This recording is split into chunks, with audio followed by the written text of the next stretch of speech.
여러분 반갑습니다. 오늘 우리는 고개를 들어 밤하늘을 바라보려 합니다.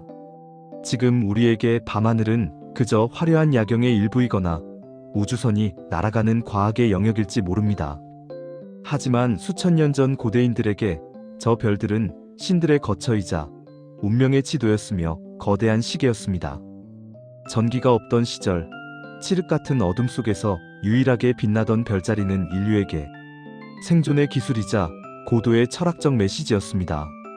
오늘 저는 여러분과 함께 망원경도 없던 고대인들이 어떻게 현대 과학조차 경악하게 만드는 정밀한 천문지식을 가졌는지, 그리고 그들이 별자리 속에 숨겨둔 서늘한 비밀은 무엇인지 파헤쳐보려 합니다. 자, 시공간을 가로지르는 은하수 여행을 지금 바로 시작해보겠습니다. 가장 먼저 우리를 놀라게 하는 곳은 이집트의 기제 평원입니다. 거대한 피라미드를 보며 우리는 흔히 파라오의 권력을 생각하죠. 하지만 이 피라미드들은 사실 거대한 천문 관측 장치입니다. 세 개의 거대한 피라미드 배치를 위해서 내려다보면 오리온 자리의 중심부인 세별, 즉 오리온의 벨트와 완벽하게 일치한다는 사실을 알고 계시나요? 오리온 상관설이라 불리는 이 가설은 고대 이집트인들이 단순히 무덤을 만든 것이 아니라 지상의 하늘의 지도를 그대로 복제하려 했음을 시사합니다. 그들에게 오리온은 사후 세계의 왕인 오시리스의 상징이었습니다. 파라오의 영혼이 별이 되어 하늘로 돌아가기 위한 정교한 우주 정거장을 건설한 셈이죠. 심지어 피라미드 내부의 통로들은 특정 시기에 북극성이나 시리우스를 정확히 겨냥하도록 설계되었습니다. 수천 톤의 돌을 쌓으면서 오차 범위 0.1도 이내의 정밀함을 유지했다는 사실은 그들이 우리가 상상하는 것 이상의 우주적 통찰을 가졌음을 증명합니다. 이제 눈을 돌려 메소포타미아의 수메르 문명으로 가보겠습니다. 인류 최초의 문명이라 불리는 수메르인들은 지금으로부터 6천년 전 이미 태양계를 완벽하게 이해하고 있었습니다. 그들이 남긴 점토판 VA243에는 태양을 중심으로 수성, 금성, 지구, 화성, 목성, 토성, 천왕성, 해왕성, 심지어 명왕성까지 그려져 있습니다. 망원경이 발명되기 수천 년 전 육안으로는 절대 보이지 않는 천왕성과 해왕성의 존재를 그들은 어떻게 알고 있었을까요? 수메르인들은 자신들의 지식이 하늘에서 내려온 존재들인 아누나키에게서 전수받은 것이라고 기록했습니다. 이것이 고대 우주 비행 사설의 근거가 되기도 하지만 과학적으로 보더라도 그들의 천문학적 계산법은 현대의 미분적분하게 버금가는 정밀도를 자랑합니다. 그들이 나눈 12궁도와 60진법의 시간체계는 오늘날 우리가 시계를 보고 달력을 넘기는 순간에도 여전히 살아 숨쉬고 있습니다. 중앙아시아의 도곤족 이야기는 고대 천문학 미스터리의 정점입니다. 아프리카 말리의 오지에 사는 이 부족은 현대 천문학이 20세기에 들어서야 밝혀낸 사실을 수백 년 전부터 제사의식의 노래로 불러왔습니다. 바로 시리우스 B라는 별의 존재입니다. 시리우스는 밤하늘에서 가장 밝은 별이지만 그 옆에 쌍성으로 존재하는 시리우스 B는 너무 작고 어두워 고성능 망원경 없이는 관측이 불가능합니다. 하지만 도곤족은 시리우스 B가 아주 무겁고 밀도가 높은 별이며 50년 주기로 시리우스 R을 돌고 있다는 사실을 정확히 알고 있었습니다. 가장 작은 별이 가장 무겁다는 그들의 전설은 백색 외성의 물리적 특성을 완벽히 묘사하고 있죠. 외부와의 접촉이 없던 오지 부족이 어떻게 우주의 심연을 꿰뚫어보고 있었을까요? 이것은 단순한 우연일까요? 아니면 우리가 잃어버린 초고대 지식의 파편일까요? 영국의 스톤헨지도 빼놓을 수 없는 천문학적 미스터리입니다.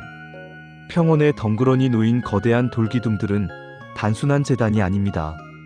그것은 일식과 월식을 예측하고 하지와 동지의 해 뜨는 위치를 정확히 기록하는 석기 시대의 컴퓨터였습니다. 컴퓨터는커녕 금속 도구조차 귀했던 시절에 수십 톤의 돌을 수백 킬로미터 밖에서 운반해와 천체의 움직임과 완벽하게 정렬시킨 이유는 무엇일까요? 스톤헨지의 배열을 따라가다 보면 지구가 우주 속에서 어떻게 기울어져 있고 달이 어떻게 춤추는지에 대한 고대인들의 집요한 관찰 기록을 마주하게 됩니다. 그들에게 하늘은 단순한 경외의 대상이 아니라 농경과 재래를 결정하는 생존의 데이터 베이스였던 것입니다. 중남미의 마야 문명은 천문학의 끝판왕이라 불릴만 합니다. 그들이 만든 마야 달력은 현대 과학으로 측정한 지구 공전 주기와 단 0.0001의 차이밖에 나지 않습니다. 마야인들은 금성의 공전 주기를 관측하기 위해 엘 카라콜이라는 천문대를 세웠고, 그곳의 창문들은 금성이 하늘에서 가장 북쪽과 남쪽에 위치하는 지점을 정확히 가리키고 있습니다. 더욱 소름 돋는 것은 그들이 수만 년 주기로 발생하는 지구, 자전축의 세차 운동까지 계산해 넣었다는 점입니다. 문자도 제대로 정립되지 않았다고 생각했던 그들이 어떻게 우주의 거대한 시계 태엽을 읽어낼 수 있었는지, 마야의 유적지는 여전히 침묵 속에서 우리를 비웃고 있는 듯합니다. 동양의 천문학 역시 경이롭습니다. 조선시대의 첨성대를 보십시오. 부드러운 곡선을 가진 이 건축물은 단순히 예쁜 탑이 아닙니다. 첨성대를 구성하는 돌의 개수 365개는 1년의 날수를 의미하고, 창문을 중심으로 위아래 12단은 12달과 24절기를 상징합니다. 고대 동양인들은 천인가문설을 믿었습니다. 하늘의 별자리가 변하면 지상의 국가 운명도 변한다는 생각이었죠. 그래서 그들은 초신성의 폭발이나 혜성의 등장 하나하나를 천문유초 같은 기록으로 남겼습니다. 현대 천문학자들이 과거의 천문 현상을 추적할 때 한국과 중국의 고대 기록을 가장 신뢰하는 이유는 그만큼 그들이 하늘의 암호를 읽는데 절박했기 때문입니다. 별자리의 기원 속에는 더욱 서늘한 전설이 숨겨져 있습니다.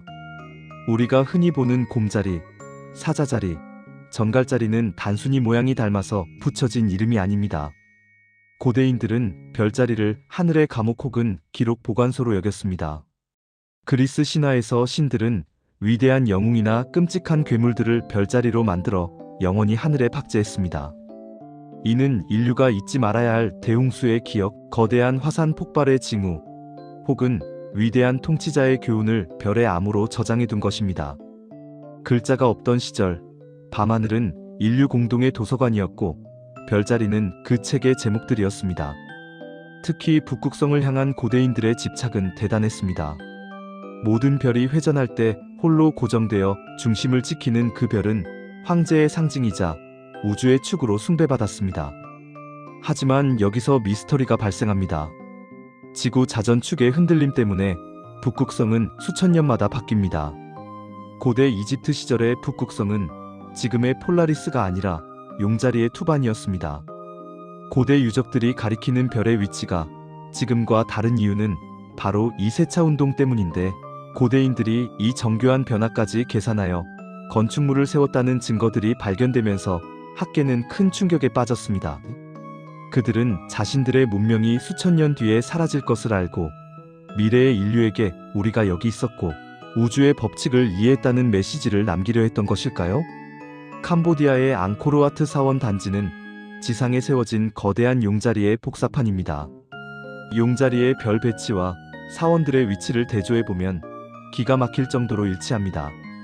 더욱 놀라운 것은 이 배치가 기원전 1만 500년경의 밤하늘 모습과 일치한다는 연구 결과입니다. 사원이 지어진 것은 12세기인데 왜 그들은 만년 전에 하늘을 재현하려 했을까요? 이것은 인류 문명의 기원이 우리가 아는 것보다 훨씬 이전으로 거슬러 올라간다는 빙하기 문명설의 강력한 근거가 됩니다. 고대의 천문학은 우리가 알고 있는 선사시대의 역사를 전면적으로 수정하라고 요구하고 있는지도 모릅니다. 그렇다면 왜 고대인들은 그토록 천문학에 집착했을까요? 그것은 시간을 소유하기 위해서였습니다. 시간을 안다는 것은 계절의 변화를 예측하고 농사를 지으며 굶주림에서 벗어나는 길이었습니다. 하지만 더 깊은 이유는 영원성에 대한 갈망이었습니다. 지상의 모든 것은 썩고 부패하며 사라지지만 하늘의 별들은 변함없이 빛납니다. 그들은 별의 움직임을 인간의 몸과 일치시키려 했고 그것이 바로 점성술의 시작이었습니다. 위에서와 같이 아래에서도 에즈 어버브, 소빌로라는 연금술의 명제처럼 고대인들은 우주의 질서가 곧 인간의 질서라고 믿었습니다. 별자리의 비밀은 곧 인간 본연의 비밀을 푸는 열쇠였던 셈입니다. 현대과학은 이제 허블 망원경과 제임스 웹 망원경을 통해 우주의 끝을 보고 있습니다. 하지만 우리는 고대인들이 밤하늘을 보며 느꼈던 그 깊은 영성 스피리추엘러틱과 연결감을 잃어버렸을지 모릅니다. 그들은 별 하나하나에 영혼이 있다고 믿었고 그 별들의 대화에 귀를 기울였습니다. 고대 천문학은 단순한 측량 기술이 아니라 인간이 우주라는 거대한 유기체의 일부임을 깨닫는 철학적 과정이었습니다. 우리가 별자리 운세를 보며 가슴 설레는 이유는 수만 년 전 조상들이 별을 보며 느꼈던 그 본능적인 경외심이 우리 DNA 속에 여전히 흐르고 있기 때문입니다. 별자리의 비밀을 추적하다 보면 결국 우리는 하나의 결론에 도달합니다. 인류는 단 한 번도 지구라는 행성에만 갇혀 살았던 적이 없다는 사실입니다. 우리의 눈은 언제나 하늘을 향해 있었고 우리의 발걸음은 별들의 인도에 따라 움직였습니다. 고대 유적에 새겨진 그 정밀한 암호들은 우리에게 말합니다.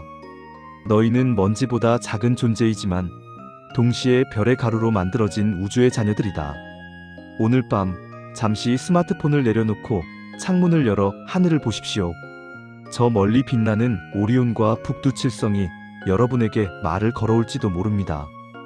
그 별들은 수천 년 전 피라미드를 짓던 석공의 눈에도, 대양을 항해하던 폴리네시아 항해사의 눈에도 똑같이 비쳤던 그 별들입니다. 별자리의 미스터리는 아직 다 풀리지 않았습니다. 아니, 어쩌면 우리가 별을 보는 행위 자체가 그 미스터리를 이어가는 과정일 것입니다. 긴 시간 동안 밤하늘의 오래된 비밀들을 함께 추적해 주셔서 감사합니다. 여러분의 가슴 속에 저 별들만큼이나 찬란한 영감이 반짝이기를 바랍니다. 세상은 우리가 아는 것보다 훨씬 더 신비롭고 하늘은 우리가 상상하는 것보다 훨씬 더 많은 이야기를 품고 있습니다. 고대 천문학의 지혜가 여러분의 삶이라는 기나긴 항해에서 올바른 북극성이 되어주길 응원합니다. 다음에도 더 깊고 더 짜릿하고 더 소름 돋는 역사의 수수께끼를 들고 돌아오겠습니다. 안녕히 계세요. 그리고 기억하십시오. 여러분의 운명은 이미 오래전 저 은하수의 빛 속에 암호로 새겨져 있었다는 사실을요. 감사합니다.